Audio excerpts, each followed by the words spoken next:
भारत की सेना ने पाकिस्तान पर सर्जिकल स्ट्राइक, एयर स्ट्राइक फिर कर दी और पाकिस्तान जो हमारे देश में घुस करके हमारे भारतीय लोगों को, आम जनता को मार रहा था आतंकवाद के रूप में, आज आतंकवाद का सफाया करने की तारीख सुनिश्चित हो गई और अब पूर्ण रूप से हमारे देश के प्रधानमंत्री जी के द्वारा अब पाकिस्तान की ओर ये जो सर्जिकल स्ट्राइक की जा रही है ये अति सराहनीय है। जैसे को तैसा जवाब तो देना ही चाहिए। पाकिस्तान अपनी सारी हदें पार कर रहा है तो अब उसे उसकी भाषा में ही समझाना धर्म है। जो जैसे माने उसे वैसे समझाओ, प्यार से माने तो प्यार से, अब मिसाइल से माने तो मिसाइल से, तो समझाना ही पड़ेगा। अब क्या करें?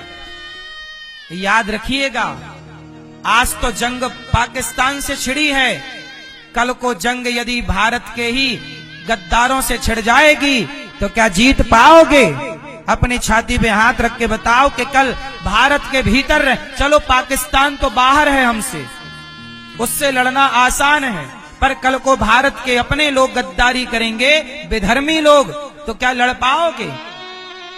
अपनी बेटियों को सुरक्षित बचा पाओगे? क्योंकि तुम जातियों के नाम पे बटे रहोगे ना।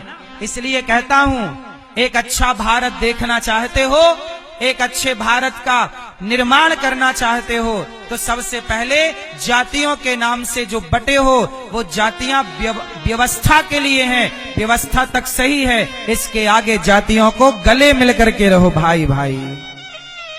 क्यों जी, बात सही है? तो कितने लोग गले मिल के रहेंगे? अपने शूद्र भाइयों को गले लगाओ, शूद्र भाइयों के पास आटा दाल चावल लेकर जाया करो, उनकी बेटी के विवाह में थोड़ा सहयोग किया करो। तुम सहयोग नहीं करते, क्रिश्चियन लोग सहयोग कर देते हैं तो वो लोग क्रिश्चियन अपना लेते हैं। थोड़ा तुम सहयोग करो ना अपनों का। अपने का साथ हम नहीं देंगे तो कौन देगा? मैं भेद नहीं करता। अच्छा ये बताओ, जब गांव में बच्चा पैदा होता है तो बच्चे, पहले के जमाने में नरा काटने कौन आता था? बच्चे का जोर से मैया बताओ ना मेरी माँ। गांव के एक ताई आया करती थी ना, जैसे ताई माँ कहते हैं। गांव की एक महिला होती थी जो शूद्र समाज से होती थी, वो तुम्हारे बच्चे का नरा काटती और उसके गले में, मुंह में हाथ डाल के उस बच्चे के मुंह की गंदगी साफ करती और वो तुम्हारे बच्चे को नहलाती। कहते हैं जब तक वो बच्चे को ना नहलाए तब तक तुम्हारा बच्चा शुद्ध नहीं होता। तो सोचो, जिस माता के नहलाने से तुम्हारा बच्चा शुद्ध होता होगा, भला वो माता अशुद्ध कैसे हो सकती है? भला वो शूद्र माता अशुद्ध कैसे होगी बताओ? ये केवल गलत फहमियां पाल ली लोगों ने। ऊंच नीच का बताओ, भगवान राम ने शबरी को गले लगाया कि नहीं? जोर से। क्या शबरी के बेर नहीं खाए राम? क्या निषाद राज को गले नहीं लगाया? जब राम भेदभाव नहीं करते तो हम कौन होते हैं भेदभाव करने वाले?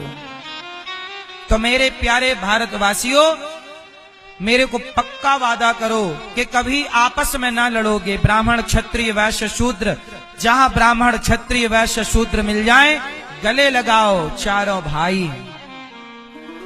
कितने भाई हैं? और सुनो, हमारे 4 भाई और हैं, 4 भाई और हैं हमारे। कौन कौन? वो भी सुनो, कंफ्यूज ना हो इसलिए बता रहा हूं। हमारा भाई कौन है? हिंदू और जैन। बोलो जैन। ये जैन कौन है? ये जैन हमारा भाई है। हिंदू, जैन और सिख। कौन? सिख। सिख समझते हो ना? पंजाबी पगड़ी, सिख। और चौथे हैं बौद्ध। वो बौद्ध लोग भले अपने को अपना नहीं मानते, लेकिन सच्चाई यही है कि हम 4 भाई ये भी हैं। देखो, जैन लोग भी हम हिंदुओं की तरह ही रहते हैं, वो भी हमारे अपने हैं। वो हिंदुओं की एक शाखा जैन है।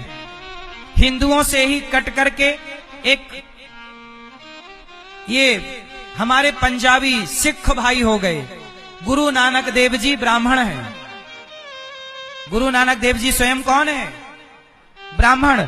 और वो सब सनातन गुरु ग्रंथ साहब में कई बार भगवान राम का नाम आया है। गुरु ग्रंथ साहब में कई बार भगवान विष्णु का नाम आता है। तो हमारे जो ये पंजाबी भाई हैं, हमारे सिख भाई, ये भी हमारे अपने हैं, कोई पराये नहीं है।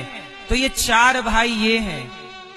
ये चारों, देखो मैंने कई बार ये बात कही कि यदि हिंदुस्तान में कभी कल को मुसलमान हावी हो गया तो मुसलमान हिंदुओं को काटेगा। तो जिस दिन मुसलमान हिंदुओं को काटना शुरू करेगा तो क्या जैनों को छोड़ देगा? तो क्या बौद्धों को छोड़ देगा? क्या सिखों को छोड़ देगा? बोलो।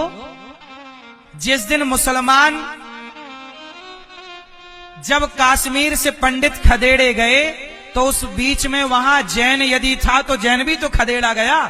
बौद्ध का घर रहा होगा तो बौद्ध भी तो खदेड़ा गया। और यदि वहां पर कोई हिंदू था तो वो भी खदेड़ा गया। तो मुसलमान तो केवल मुसलमान को जानता है। इसलिए मैं आप लोगों से कहता हूं, आज हमारे देश में सबसे बड़ी समस्या क्या है? जाति। मतलब जो जाति समस्या नहीं है, जो जातियों के नाम पे ना छुआछूत है, ये समस्या है।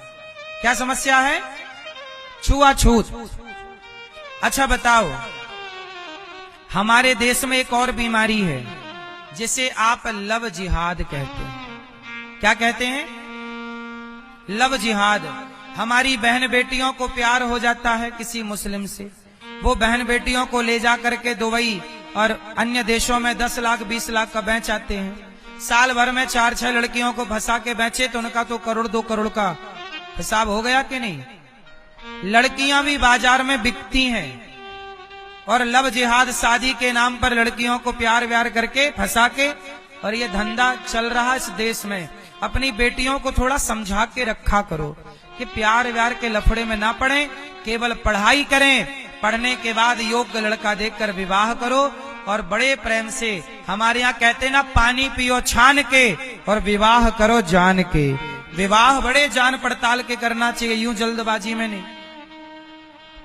आप अपनी बेटियों को सुरक्षित रखें, अपने बच्चों को सुरक्षित रखें। आज की जो हवा है, इस हवा में हम सबको अपने आप को सुरक्षित तो रखना है। और साथ ही मेरा एक भाव है कि मैं अपनी बेटियों को, जब यहाँ गौरी गोपाल स्कूल बनेगा तो मैं बेटियों को, बेटों को पढ़ाऊंगा लिखाऊंगा। इंग्लिश और संस्कृत वो अलग है, लेकिन मैं यहाँ पढ़ने वाले बेटा बेटियों को स्वावलंबी बनाऊंगा। और बेटियों को ना कराटे जरूर सिखाऊंगा ताकि वो अपनी रक्षा कर सके। कोई लड़का उन्हें छेड़ ना सके, यूं वो 2-4 कोई निपटा सके अकेली। बस बेटियों को थोड़ा मजबूत बनाने की जरूरत है। लेकिन आजकल बेटियों के, आप लोग मजबूत तो बनाते हो बेटियों को, तो वो लड़ती हैं अपनी सास से। मजबूत है तो लड़ रही है, पति से लड़ती है। इतना मजबूत नहीं होना कि सास को पछाड़ दो। सास को नहीं पछाड़ना, ना तो पति को पछाड़ना है। आपको मजबूत इसलिए किया जा रहा है कि कल को कोई नालायक आपकी तरफ गलत दृष्टि रखे तो आप अपनी रक्षा कर सको। आपके भीतर संस्कार हम इतने भरेंगे इस स्कूल के द्वारा कि आप बेधर्मियों से तो लड़ लोगी, लेकिन अपने रिश्ते चलाने में आप बहुत अच्छी होंगी या होंगे।